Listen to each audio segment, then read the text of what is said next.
Welcome to the Four Bells, and here we are from Workout from Home number 47. So as we are into our GPP, our general physical preparedness phase, before we get out of lockdown and back to the gym, we are looking at a lovely squat day today. So our big focus within our squatting day is actually unilateral or single leg squatting patterns. The idea is, if we can today, we're going to spend a little bit of time working on our pistol squat. So when we start today, get ready for our pistol squat. We have three movements that are hopefully going to help us get started. We are going to have a three-way lunge complex, which we're going to go over in a second. The idea there to get the quads, hamstrings, glutes, hips, everything nice and warmed up before we get into pistols. From there into the dead bugs, we're looking at contralateral abdominal engagement, which means can we move opposite hand and opposite leg as we keep the core braced. We need to have a nice activated core before we do pistols. There's a big balance component in there. And last but not least, some low side stepping, working on hip abduction, our ability to drive our knees out, and in turn increase glute activation, which is what we need for pistols as well. We need to make sure we are nice and mobile, nice and warmed up, make sure the glutes are ready, everything's ready as we get into our warm-up today. So for our warm-up, that three-way complex, pretty straightforward. All I need to be thinking is it's not necessarily about what leg is working, I'm just focusing on one leg moving as I do the complex. So it's fairly straightforward. I'm going to pick one leg, so I'm going to start with my left. And I'm going to start with a nice hip width position, making sure that when I'm lunging, I'm never in that tightrope position where balance is an issue. So I'm going to step forwards. Left leg steps forwards, I then drive off the left leg to come back. Left leg steps backwards, reverse lunge. From here, left leg comes across and behind into a curtsy lunge. And we're going to repeat that on the other side. So lunge forwards, big drive back, lunge backwards, gently touching the knee down. From there, leg steps behind and across. So we are going to do that three-way, those three lunge movements in our complex. We are doing that 2 times per side. From there, we're going to get to a dead bug. With the dead bug today, very similar abdominal engagement position as a hollow hold. I want to be thinking about pressing the low back down, keeping the ribs down, abs engaged. I'm going to have the legs up, arms up, and I'm going to move opposite hand, opposite leg as I keep the abs tight throughout. It's really trying to make sure that as I do this, I don't lose abdominal engagement. So I'm going to do 10 reps, moving opposite arm and opposite leg at the same time. So 5 per diagonal, if that makes sense. Last but not least, some low side stepping. If you've got a hip circle, booty band, whatever you like to call it, we're going to use it today. And it should be just above the knee. So if you don't have one, it's not the end of the world. You're just going to find the glutes aren't going to be as activated and you're going to feel a little bit more in the quads. So I'm going to start with a fairly wide stance. And the idea is I'm going to take 5 steps, nice and slow and deliberate. 5 steps in one direction. Once I've done 5 in one direction, stand up for a second. And then hips back, load the hamstring, load the glute. And we go back the way we came. So 3-way lunge complex, twice per leg, 10 dead bugs, 10 low side stepping. Yes! We are doing that for 3 rounds in the warm-up today. For the strength piece for Working Out From Home number 47, we are putting a big emphasis on unilateral squat patterns, single leg squat patterns in the form of pistols today. So in the gym, the pistol squat is a coveted movement. The reason why it's so difficult to attain is because you have to have a huge amount of good quality attributes in the lower extremities to make it happen. I have to have very good range of motion through all joints, which means I have to be mobile and flexible. I need to have good stability through those joints. I need to have the strength to be able to squat my entire body weight on one leg, or kind of a body weight, maybe we're staying on one leg, so kind of, but you understand what I mean. And also I need to make sure I've got pretty good balance so I can stand on one leg while I'm doing it. So there's a whole amount of factors that need to be in place for you to perform a pistol squat, which is why, if you ask your friends, there's not many out there who can do them very well. So we are going to spend some time working on those ranges of motion, working on that strength today in our strength piece. With our strength piece, we're going to do 5 sets. Each set is 3 minutes long, split into two 90-second windows of time. And in our first 90 seconds today, we're going to do 5 reps on one leg and 5 reps on the other leg, of the pistol. We're going to talk more about that in just a second. From there, in my second 90 seconds, we are going to do some extra work for the glutes and the posterior chain in the form of hip thrusts today. We're going to use a hip circle or a booty band, some people like to call them in the gym, and we are going to use those to do as many hip thrusts, quality hip thrusts, in 45 seconds. So that's probably the only downside of the pistol. In terms of like a squatting exercise, it's fantastic, but every exercise has the thing it's missing. And the thing that it's missing from the pistol squat is really that loading of the posterior chain. So what we're going to do is we're going to spend a little bit of time making sure that our bum is not forgotten in our pistols today. And that's going to be our strength piece. So let's talk a little bit more about how you can approach pistols today. Hi friends, how can we approach the pistol squat? It really is dependent on what you have available to you, where you are in your pistol squat journey, how difficult you want to make the exercise, how easy you want to make the exercise. You can really play with a whole bunch of different tools and get a very different training response depending on how you do it. So the easiest one to look at is sitting back with a pistol squat, our single leg squat, onto a box or a chair or a bench. So this is great because it means if you lose control on the way down or on the way up, you can shorten or lengthen the range of motion you want to play with, which is fantastic. But the only downside to this is if you've only got a bench or a high box or a step, you're not going to be going through a particularly large range of motion, which means that upper range of motion is going to be very well developed and that lower range of motion is not going to be very well developed at all. So making sure that we pay attention to that and remember that really we try and develop strength always through the greatest range of motion possible. That's what mobility is, my ability to control a full range of motion. So if I'm doing a pistol squat off a box, the rules are really no different to what would be in a regular squat. I'm still going to initiate through the hip, initiation through the hip, then I initiate through the knees and we pull the hips down. So if I'm on a box, pretty straightforward, I'm going to be on one leg, I'm going to reach forward with the hands, with the leg for a little bit of counterbalance, sit back onto the box, try not to relax completely, keep tension in the legs, and then we drive up and stand back up. From there, another option could be using my box or chair and just working on an eccentric phase.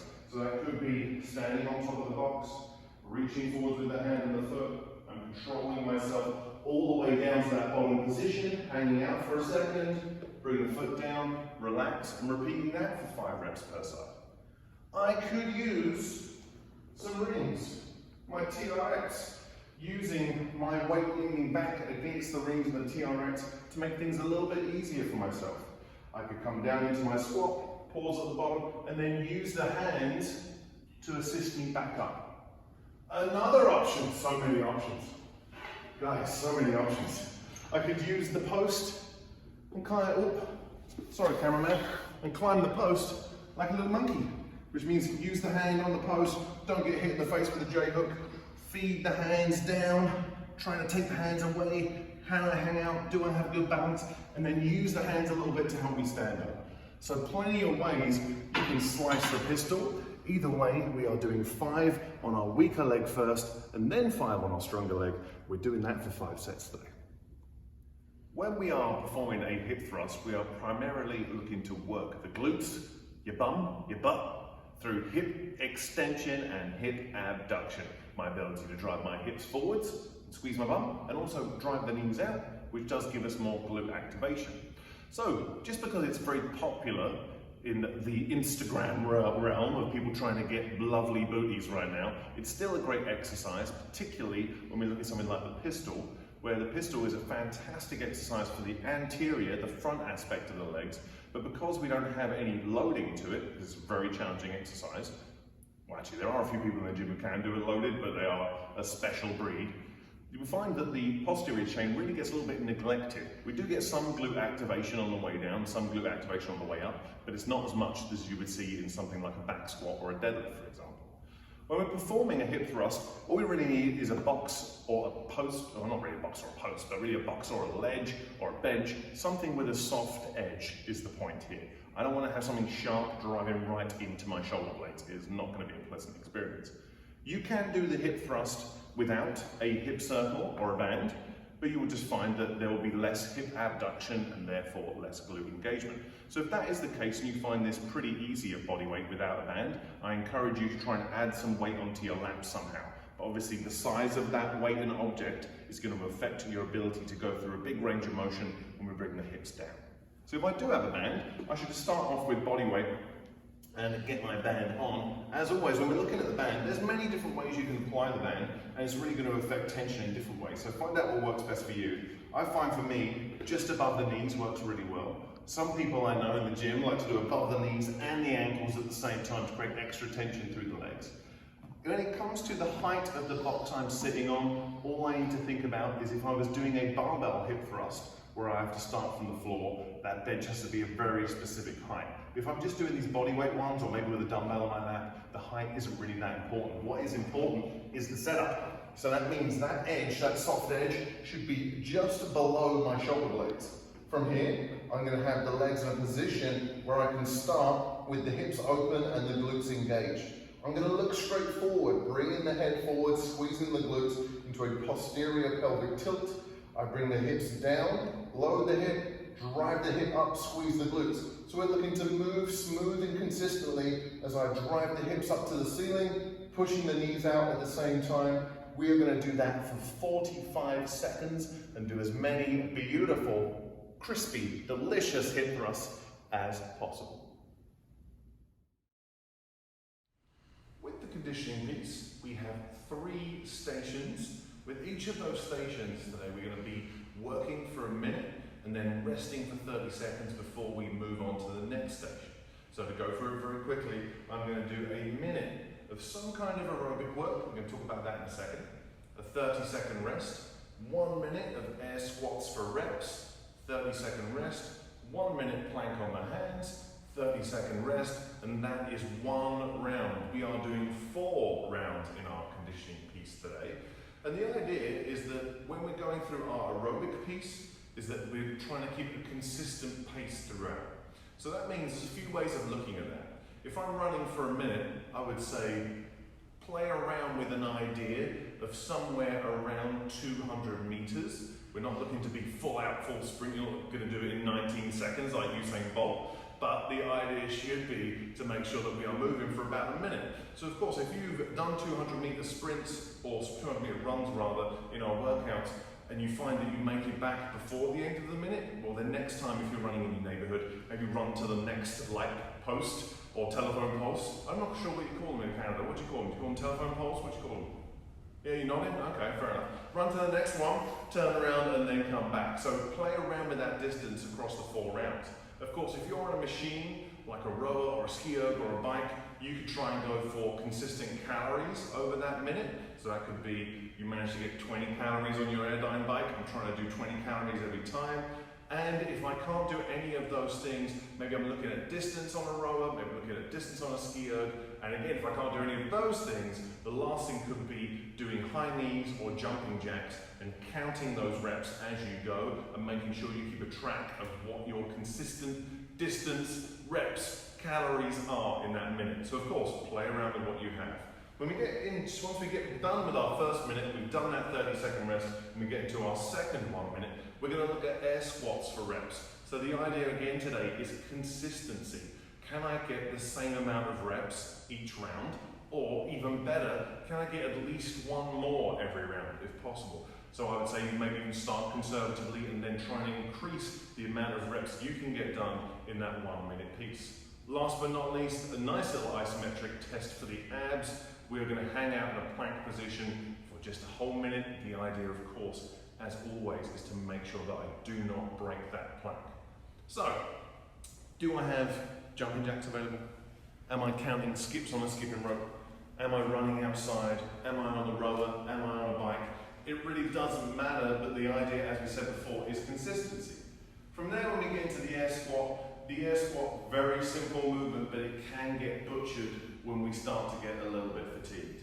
So what I should be thinking about is making sure I have a foot position that feels good for me to squat. There's lots of dogmatic talk on the internet about where your feet should be. Should your feet be straight down from the hips? Should they be super wide? Should your toes be turned out? Should they be straight forwards? The answer, as we've learned from science many times, is it really depends on how your structures are built. So my squat may not look the same as yours, and yours may not look the same as your mum's. So make sure you compare how you feel when you're squatting. For me, it's pretty much straight down from the hips. I like to turn my toes out 5 to 10 degrees just to give me a little bit more space through my hips and external rotation. Keeping my chest up, I'm going to initiate through the hips, knees drive out as I pull the hips down and I descend into the bottom of my squat. So that's how a nice air squat should look. Getting the hips nice and low, keeping the chest up throughout, and I'm going to see how many reps I can do in that 1 minute piece, making sure I keep nice and consistent in the depth as I go through it. So keep a piece of paper nearby, keep a pen, or keep a track on your phone. Whatever it works, keep track of those reps. Last but not least with our plank. Planking is a wonderful exercise, but again, can be butchered. I want to make sure the hands are directly below the shoulders. Shoulder straight down into the wrist. If I can, a little bit of external rotation through the shoulder where I can use the lats to stabilize the shoulder. Never hurt. I'm going to be onto my plank position.